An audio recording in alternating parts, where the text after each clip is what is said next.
So if you guys are anything like me, you've probably found yourself in this like never-ending cycle of not being able to start things.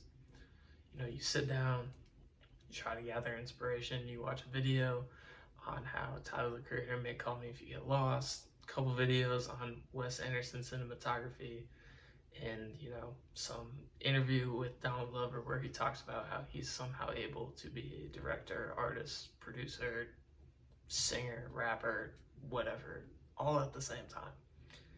And then you get really jazzed up. You're like, okay, yeah, I can do this. Let me like attack this. Then you go and you sit down and you try to write, and you can't. You can't write, you can't film, you can't compose, you can't make a beat, you can't, take the correct photos that you want to take. All of a sudden everything just comes in and you're like, I can't make Call Me If You Get Lost. I can't make, The Lion King. That's a really stupid example, but like, I was thinking of Donald Glover. I don't even think he directed The Lion King, but like, I can't make The Lion King, And so you get stuck in this cycle. You're like, what do I do? How do I actually start, and try to create stuff? Well, first thing is, don't watch those videos. Don't start by comparing yourself to others. Don't, take from people who have been practicing and creating and perfecting their art for, half of your lifetime. I mean, Tyler the Creator's 30 years old. I'm 21. Like, he's been at it for at least 10 years. That's half of my life. Like, I don't have that experience. You probably don't have that experience. So don't compare yourself to someone that has that experience. So that's the first thing. Second of all, throw your phone out the window. Not actually, but sit down, put it on Do Not Disturb, lock it in a box, put it somewhere, limit distractions as much as possible. Give yourself the time and space to be able to create and to be able to do stuff, because time is very valuable. Your time is very valuable. So don't let anyone steal from your time. Keep it to yourself. Use it to your best of abilities and make the most of it. Once you do that, create the best environment for yourself. For me, it's the ability to put sticky notes and crap everywhere. I got a whiteboard there. On my door, I have a bunch of sticky notes. There's a wall that you can't see over here that's got a bunch of sticky notes. Like, I just need space to throw crap on the walls. And honestly, if it was like a dream scenario, I would buy like a barn. I would paint all the walls white, and I would just splatter paint and stuff everywhere. Even Sharpie. I'd like just open blank space that I can just, throw stuff on. It's almost kind of like just getting like the energy out of you so you can actually focus and be clear-minded. It's really helpful. I personally call it scattering and splattering, which I think is really silly and kind of goofy, but like, it works. Like, even if you're writing, just sit down and write as much as possible. And all of a sudden you'll be like, oh, damn, this is actually kind of good. What?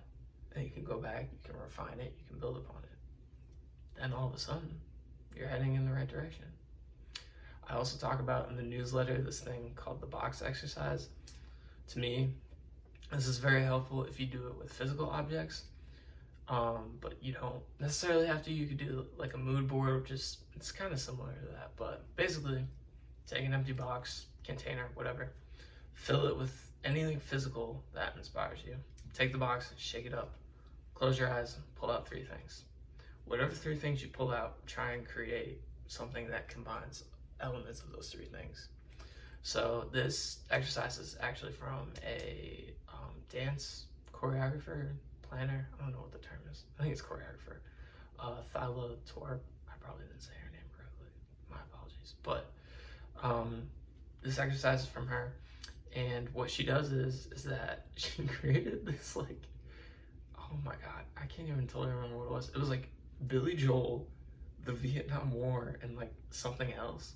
And she created a whole dance routine from it. And I was like, that's insane. But think about like how many new ideas you could get from that. You know, not necessarily original ideas, because there aren't always original ideas, which is just something that you have to be like, okay, whatever, I'll just improve upon what others have done. But essentially, this is the ultimate way to do that, you know. And in psychology, we've done similar things when it comes to like creating study topics and stuff. We'll, you know, go through a bunch of different studies, figure out which one we want to do or kind of want to emulate, and then maybe take a couple from there, a couple different ones, put it together, and then voila. And I mean, once you do that, you know, there sometimes might be like this nagging fear that, okay, I've done all that, I've started, but this shit is ass. It's not perfect. I don't know. I don't want to put this out. I don't want anyone to see this. And you got to understand that, you know, perfectionism is like a false thing. Nothing is perfect. And if you're striving for perfection, you're not going to take risks. And what you think is perfect is a product of someone taking risks. So don't aim for perfectionism. You know, great art, the stuff that you admire, is from people taking risks. So take risks. You know, for me, I watch a lot of, you know, the inspiration videos I was talking about before.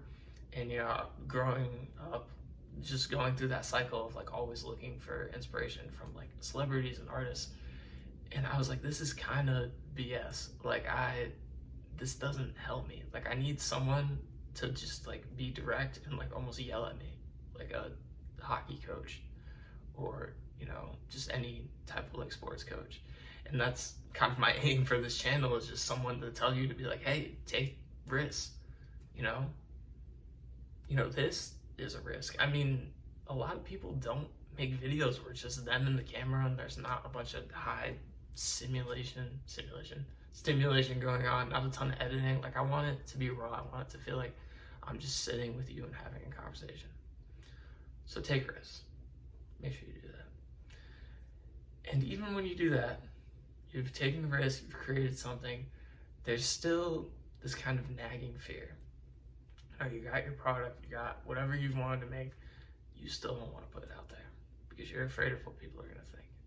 Now, there's a really good book called The War of Art by Steven Pressfield. And in this book, he talks about this screenplay that he wrote. So he writes a screenplay for a movie. The movie gets made. He goes to the movie theater. There's no one there. He drives out to the suburbs. Still no one there. He drives by a kid who he saw in the movie theater, you know, one of like the 5 people. It's like, hey, what'd you think of my movie? And I don't remember the exact quote, but the kid says something along the lines of, that shit was ass. Probably a little less colorful and a little nicer. But essentially, you know, the idea remains the same. So he goes and he meets with his mentor the next day, and he's like, I just, you know, I'm upset that they don't like it. And he's like, okay, are you going to stop writing screenplays? And Steven's like, no. Why would I do that?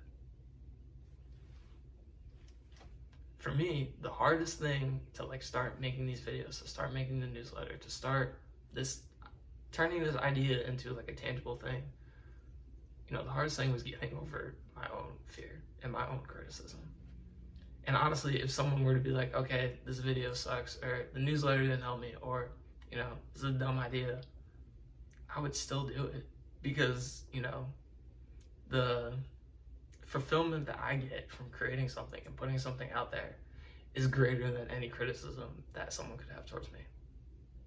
So remember that. And in future videos, I'll talk more about fear, because I think it's, you know, that fear of putting something out there is kind of the greatest thing that stops people from doing anything. And you got to realize that that's yourself. That a lot of the time, if you put something out there, any sense of fulfillment is going to feel better than any criticism that anyone gives you. And half the time, you know, it won't even be criticism, it'll just be jealousy. You know, I'm sure that kid wishes he could write a screenplay. Just think about it for a second. But I don't know what the next video topic will be, which is a really, you know, kind of raw way to end this, but that's how it's going down, I guess. So hopefully you guys feel that you can start better. I know this is definitely a very raw and unedited video, but I had to get it out there, as I said before. So that was a truck. That was crazy. All right, well, good luck, everybody. Adios.